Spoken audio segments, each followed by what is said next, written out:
We're sort of looking at the history of the field of history, and we're trying to do it in a way that that works for people in a variety of disciplines across the humanities, so that you know how it is that historians approach these kinds of problems. And so last time we sort of looked at the origins of the field of history, the definitions of history coming out of the ancient and medieval and early modern settings. And what I want to do now is to talk about historiography in the modern sense. And again, I'm talking largely about the Western tradition, so largely Western Europe and the United States. But I want to give you a sense of the different schools of thought and ways historians have approached topics, so that you get a sense of how the lens has changed over time.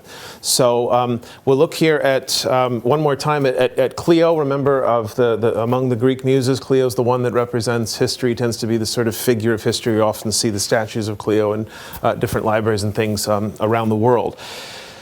So by way of introduction, I like cartoons. I don't know if you do. But we talk about historiography, and the interesting thing to me about historiography is that this is where history really gets interesting. I mean, it's fascinating to learn about the First World War and that it happened. But I think it's a lot more fun to get in a room and debate about why it happened and what it meant and whether or not World War I caused World War II and those kinds of questions. And so when we look at historiography, just to sort of recall our definition here, we're looking at how historians conceived of the projects that they have undertaken, right? So when we talk about historiography, we're talking about the ways in which historians go about their work, their particular methodology, the lenses that they bring to whatever puzzle it is that they're trying to solve.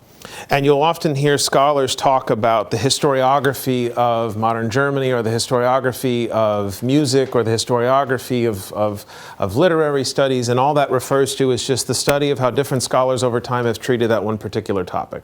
And that's the part of the paper that I've included, that sort of historiographical section. I just want you to give a nod that you've looked at how other scholars over time have approached your topic. So we have historiography, kind of the study of history, the methodology of history, and then we have history. And just to review, we talked last time that can mean a couple of things. The first point, history can refer to stuff that happened.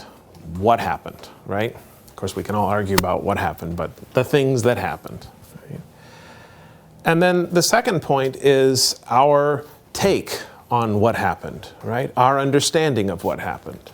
And each of us would have a different definition there. And that's kind of what the cartoon's pointing at, the dad and the son. Son, history is important because it's the story of our past that we rewrite to understand our present.